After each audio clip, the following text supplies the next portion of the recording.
السلام علیکم ورحمۃ اللہ وبرکاتہ۔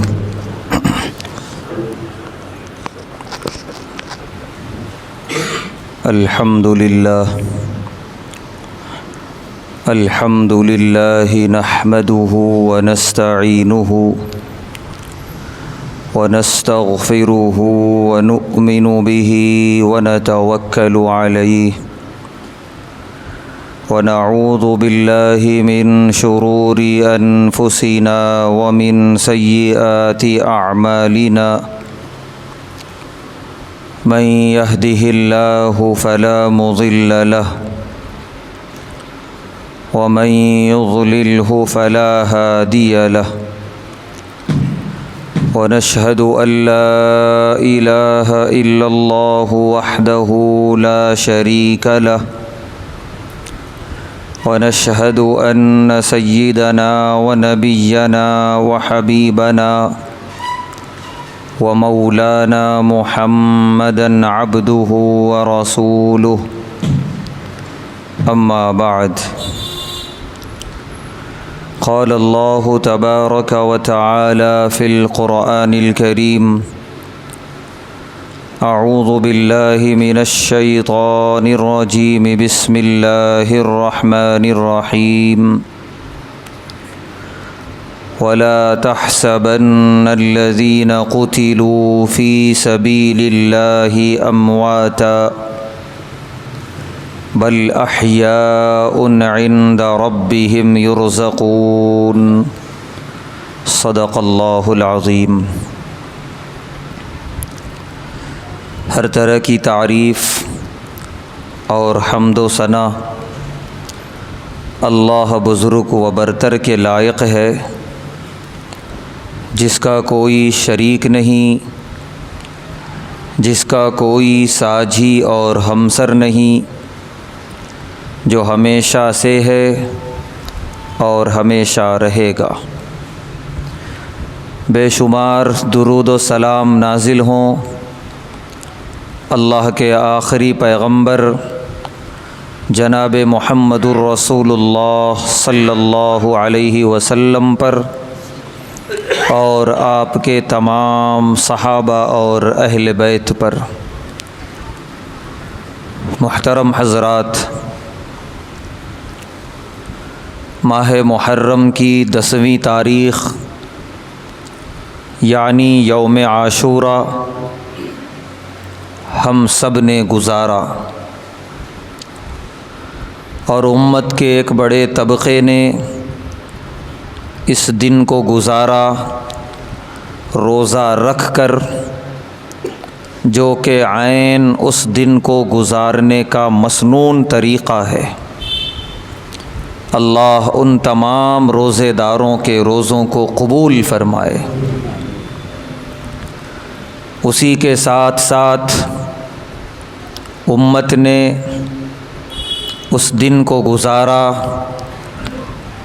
اپنے محسن،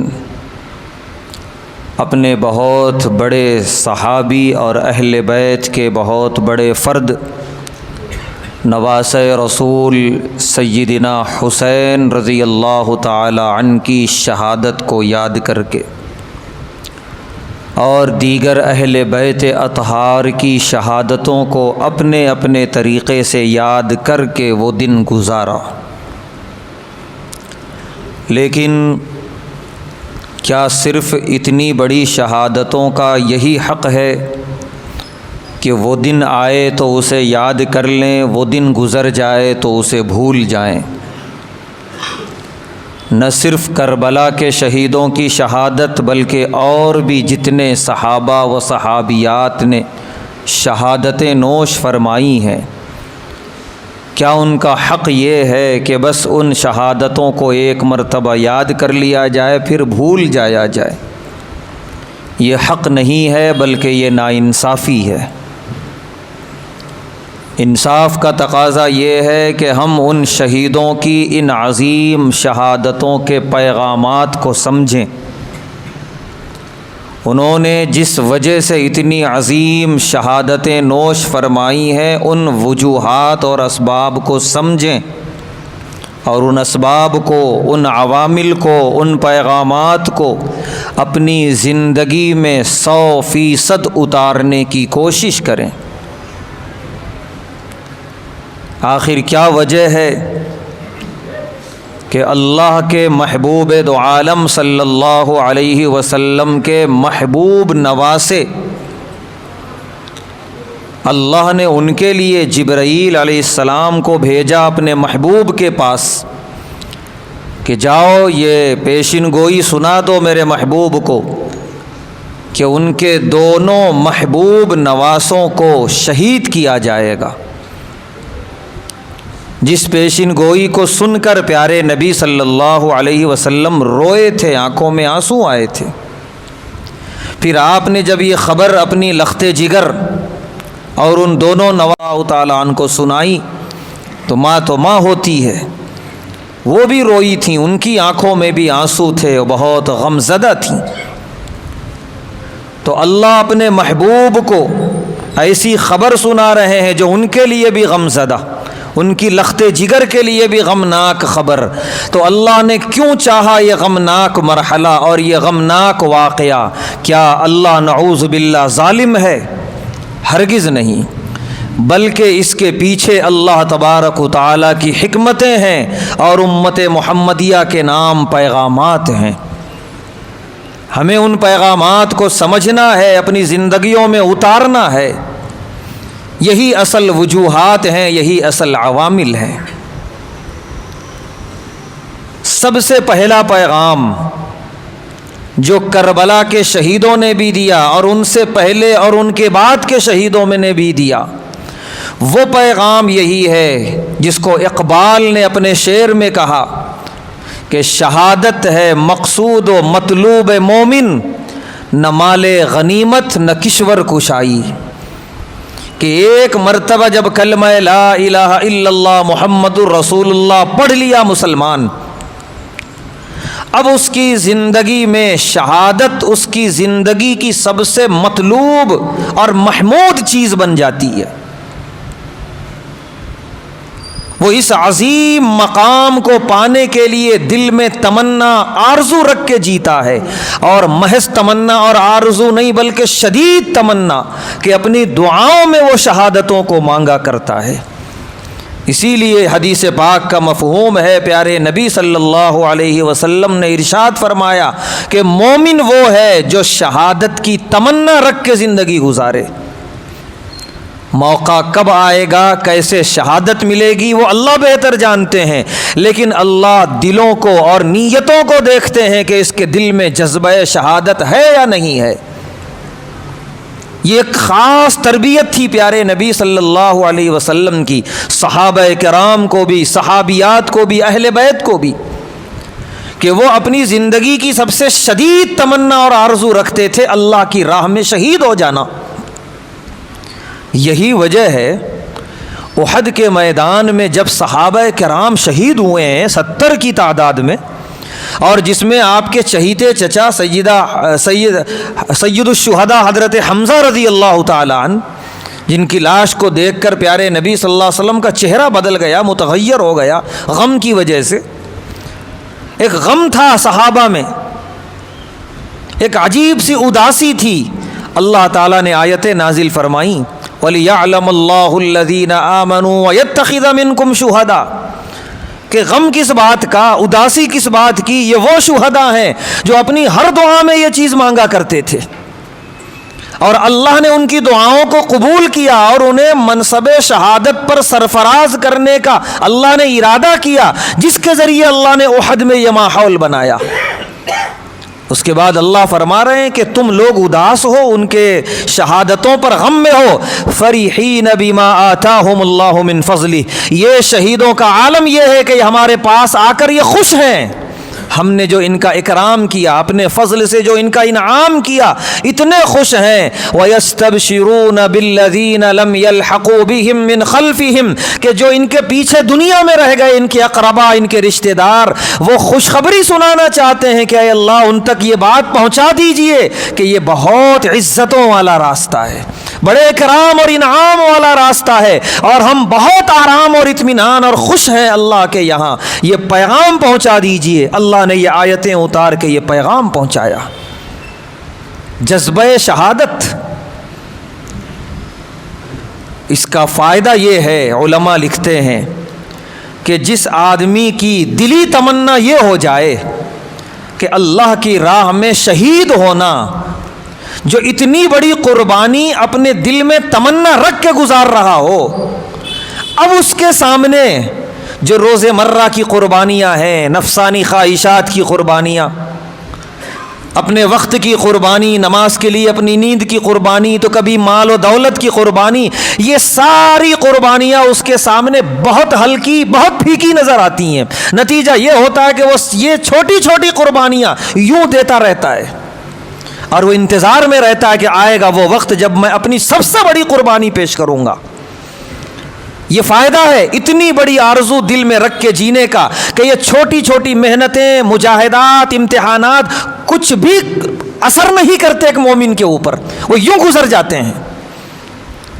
یہی وجہ ہے کہ جب پیارے نبی صلی اللہ علیہ وسلم مالی قربانی کی آواز لگاتے تھے یا کسی اور قربانی اور مجاہدات کے لیے آپ آواز لگاتے تھے، صحابہ اڑے پڑتے تھے، گرے پڑتے تھے وہ قربانیاں دینے کے لیے۔ کیوں؟ یہ ان کے نزدیک بہت معمولی تھی، وہ اس سے بڑی قربانی کے لیے تیار بیٹھے ہیں۔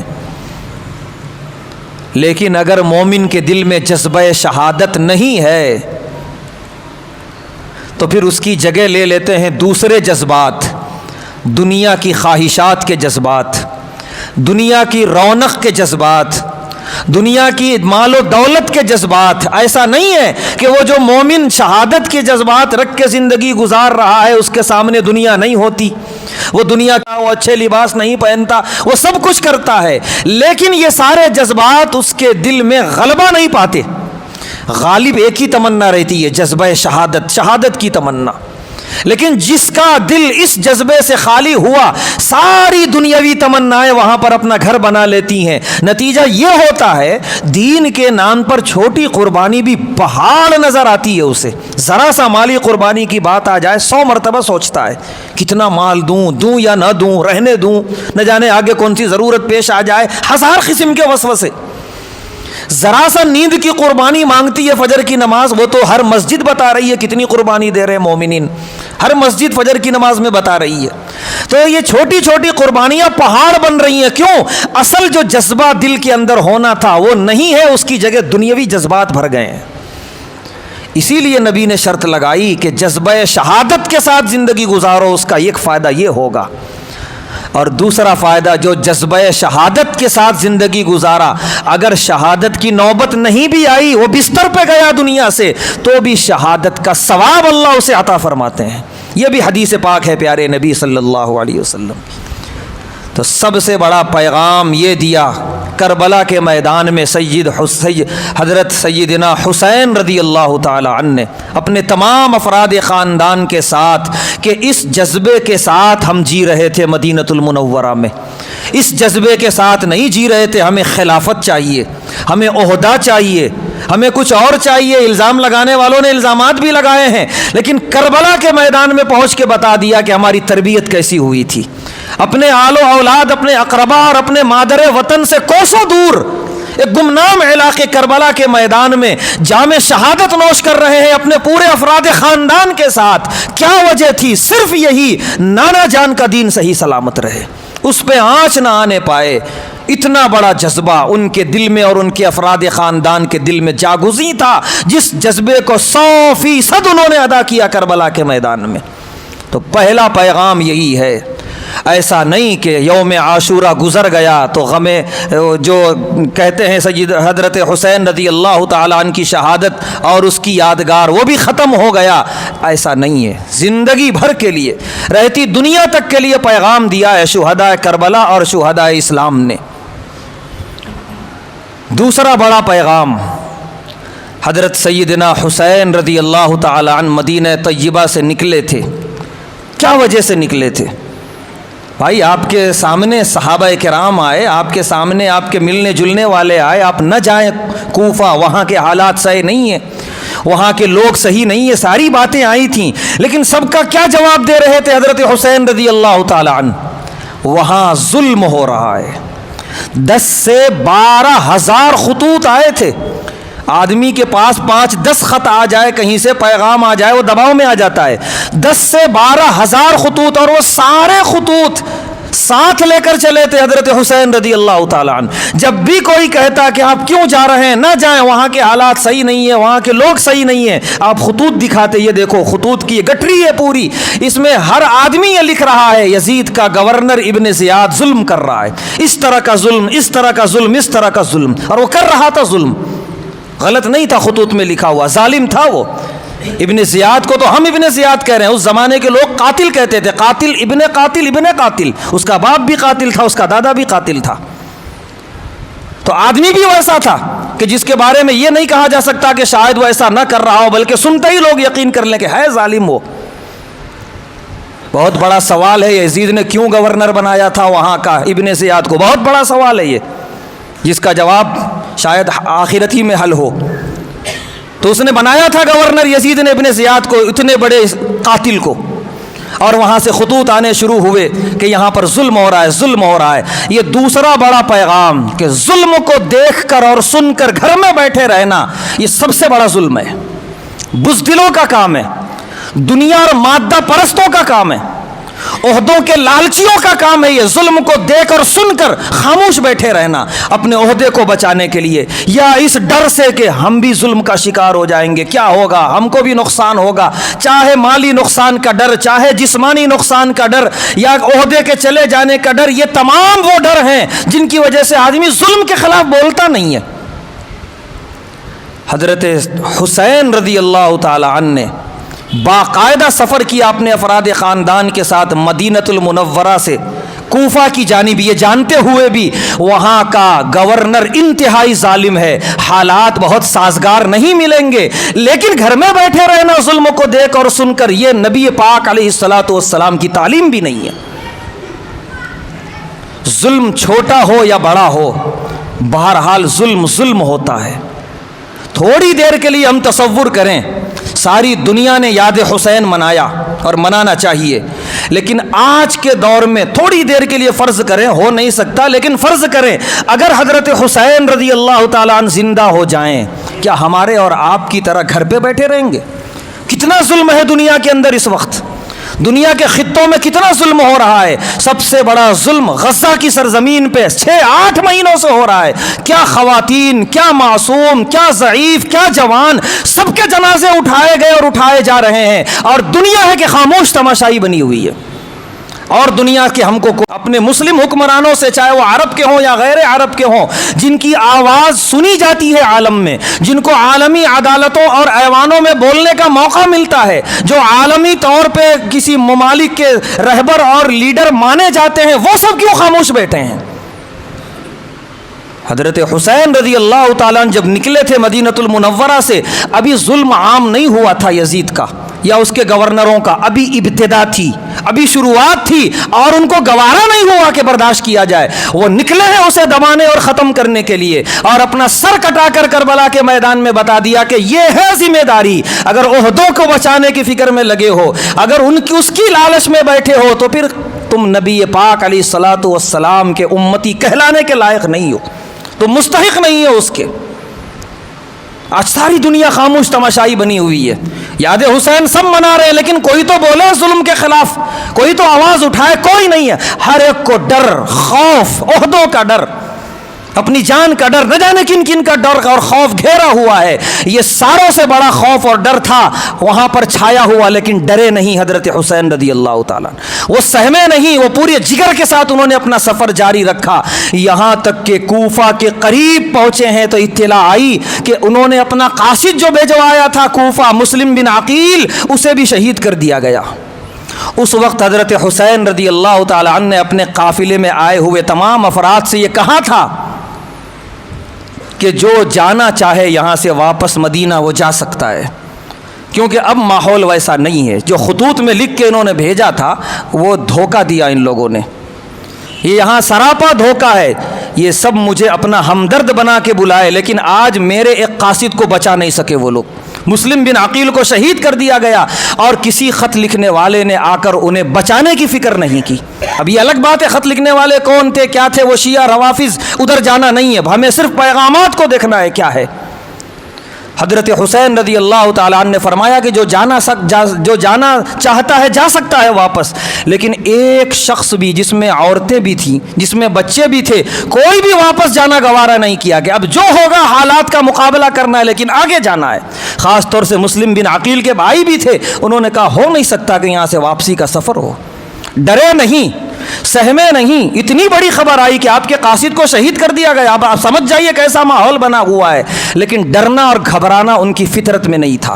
یہ تربیت تھی پیارے نبی صلی اللہ علیہ وسلم کی. اور آپ وہاں سے کربلا کے میدان میں خیمہ زن ہوئے اور اس کے بعد ابن زیاد کی فوج نے چاروں طرف سے گھیر لیا.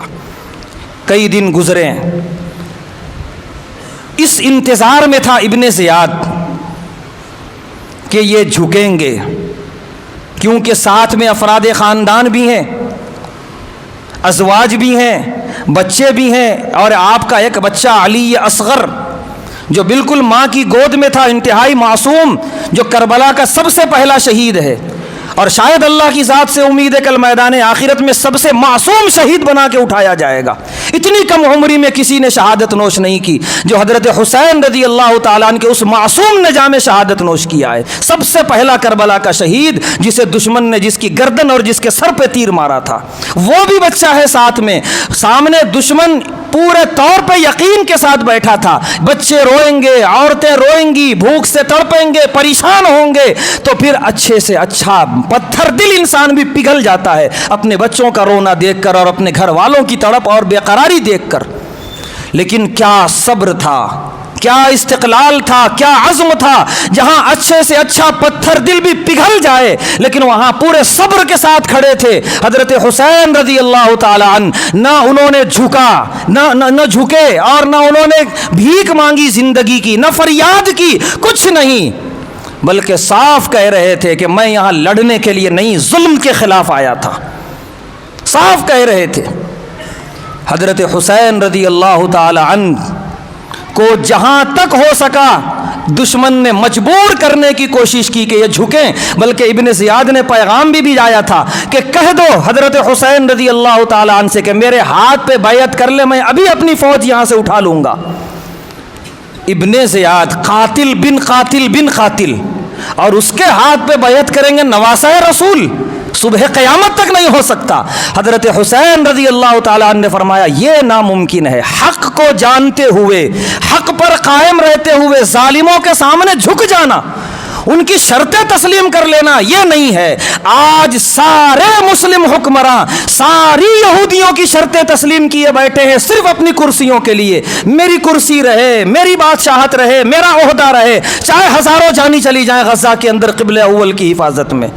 یہ پیغام حضرت حسین رضی اللہ تعالیٰ نے نہیں دیا تھا. عہدے تمہیں مبارک، کرسیاں تمہیں مبارک، تم گورنر رہ کے خوش رہو، لیکن میری گردن کٹ جائے میں تمہارے سامنے جھکنے والا نہیں. 1400 سال ہو گئے اور انشاءاللہ قیامت تک جب بھی محرم کا مہینہ آتا ہے ہر کوئی حضرت حسین رضی اللہ تعالیٰ عنہ کی یاد میں انہی کو یاد کرتا ہے، ان کی شہادتوں کو یاد کرتا ہے، اپنے آپ کو ان کی طرف منسوب کرتے ہوئے فخر کرتا ہے. اور ابن زیاد اور یزید کا کوئی نام لینا بھی گوارا نہیں کرتا، بلکہ لیتا بھی ہے تو لعنتیں بھیجتا ہے. یہ صاف فیصلہ ہے اللہ تبارک و تعالیٰ کا کہ میرے دین کے لیے مر مٹنے والے کیسے زندہ ہو جاتے ہیں احترام کے ساتھ، اور صرف عہدوں اور لالچ کے لیے حق قیامت تک کے لیے. تو حضرت حسین رضی اللہ تعالیٰ عنہ کے اس کربلا کے میدان کے پیغامات میں سے یہ پیغام کہ ظلم کے خلاف آواز اٹھاؤ ورنہ ظالموں کے ساتھ قیامت میں اٹھائے جاؤ گے، اور کچھ بھی ہو جائے عزم اور استقلال کے ساتھ حق پر کھڑے رہنا ہے. حق کے خلاف کبھی بھی ظالموں کے سامنے جھکنا نہیں ہے، بھیک نہیں مانگنا، زندگی کی عہدوں کی فریاد نہیں کرنا. آخری پیغامات تو بہت سارے ہیں لیکن یہاں جو اس وقت بات رکھنی ہے ان میں آخری بات کہ خلافت یعنی قرآن و حدیث کے مطابق حکومت یہ پیارے نبی صلی اللہ علیہ وسلم نے قائم فرمائی تھی اور نافذ فرمائی تھی. یزید بادشاہت کا تصور لے کے بیٹھا تھا عہدے پر، یعنی نہ قرآن کی حکومت نہ حدیث کی، بلکہ وقت کے بادشاہ کی حکومت، خلافت کے خلاف گیا وہ۔ حضرت حسین رضی اللہ تعالیٰ عنہ کو گوارا نہ ہوا، اَيَنْقُصُ الدِّينُ وَأَنَا حَيٌّ، دین میں کمی ہو جائے اور میں زندہ رہوں، یہ ہو نہیں سکتا۔ اور یہ بہت بڑی کمی تھی کہ قرآن اور حدیث اب صرف الماریوں کی زینت بن جائیں، ان کے قوانین الماریوں کی زینت بن جائے، عوام سے ان کے قوانین اٹھا لیے جائیں، انسانی جسموں پر ان قوانین کا نفاذ ختم ہو، صرف بادشاہوں کا بنایا ہوا قانون ہو، بادشاہ کی مرضی چلے، وہ جو چاہے وہ ہو، جبکہ زمین اللہ کی اور انسان کو اللہ نے زمین کا خلیفہ بنا کے پیدا کیا، یہ ہو نہیں سکتا۔ چنانچہ وہ اسی لیے نکلے تھے تاکہ سمجھ میں آ جائے انسانیت کو خلافت کیا چیز ہے اور بادشاہت کیا ہے۔ آج پوری دنیا میں کہیں بھی خلافت نہیں ہے۔ ایک ملک ہے پڑوس کا پڑوسی ملک، وہاں کوشش کر رہے ہیں وہ لوگ اسلامی خلافت کے نفاذ کی، لیکن ہزار ان کے سامنے ابھی آزمائشیں ہیں، اللہ ان کے لیے آسان کرے۔ اس کے علاوہ پورا عرب ہو یا عجم ہو، کہیں بھی مسلم ملک میں بادشاہت کے سوا کچھ بھی نہیں ہے، جو وہی ہوتا ہے جو وقت کا بادشاہ کہتا ہے۔ یہاں تک کہ حرم کے اندر بھی وہ قانون بن رہے ہیں جو بادشاہ چاہ رہا ہے، بادشاہ کا شہزادہ چاہ رہا ہے، وہ قوانین نہیں ہے جو قرآن اور حدیث چاہ رہے ہیں۔ حرم جو مرکز ہے اسلام اور ایمان کا، وہاں بھی بادشاہوں کا بنایا ہوا قانون نافذ کیا جا رہا ہے، تو اندازہ لگائیے عام شہروں کے اندر اور آبادیوں کے اندر کیا حال ہوگا۔ اور غم منا رہے ہیں حضرت حسین رضی اللہ تعالیٰ عنہ کی شہادت کا۔ ہر کوئی یہ نہیں دیکھ رہا ہے کہ ان کے خلاف کیا کیا ہو رہا ہے، ان کی تعلیمات کے خلاف کیا کیا ہو رہا ہے اس دنیا کے اندر، یہ چیزیں نہیں دیکھی جا رہی ہیں۔ جب بھی محرم کا مہینہ آتا ہے، ہر کوئی یاد کرتا ہے حضرت حسین رضی اللہ تعالیٰ عنہ کو، لیکن کیوں سر کٹایا انہوں نے، کیوں اتنی بڑی قربانی دی، کہاں گئی وہ خلافت، کہاں گئے قرآن و حدیث کے وہ قانون اور وہ قوانین، اس کی کوئی فکر نہیں کرتا۔ تو یہ بھی فکر کرنے کی ضرورت ہے کہ روئے زمین پر قرآن و حدیث کا قانون نافذ ہو۔ نہیں کرتے حکمراں نافذ، ہم خود اپنے جسموں پہ نافذ کریں، ہم خود اپنی زندگیوں میں قرآن و حدیث کا قانون نافذ کریں، قرآن و حدیث کے مطابق اپنی زندگی گزارنے کی کوشش کریں۔ انفرادی طور پہ محنت ہوتی ہے تو اجتماعیت کی شکل اختیار کر جاتی ہے۔ تو ایک سنت جو خلافت کے نام سے تھی وہ ختم ہو رہی تھی، تو حضرت حسین رضی اللہ تعالیٰ نے اتنی بڑی قربانی پیش کی۔ آج پوری دنیا کے اندر بادشاہت ہی بادشاہت ہے، خلافت کے خلاف حکومتیں چل رہی ہیں، لیکن کسی کے کان پہ جوں تک نہیں رینگتی، اور سب جو ہے یاد حسین منا رہے ہیں محرم کے اندر، اور کوئی ان کی تعلیمات کو سمجھنے اور اس پر عمل پیرا ہونے کی کوشش کرتا نظر نہیں آتا ہے۔ اسی لیے ضرورت اس بات کی ہے کہ ہم لوگ جذبہ شہادت کے ساتھ زندگی گزاریں، اپنی زندگی کی سب سے بڑی تمنا بنائیں جذبہ شہادت۔ باقی وہ کیسے ہوگا کیا ہوگا وہ اللہ کو معلوم، انشاءاللہ بستر پہ بھی موت آئے گی تو اللہ شہادت کا ثواب عطا کریں گے۔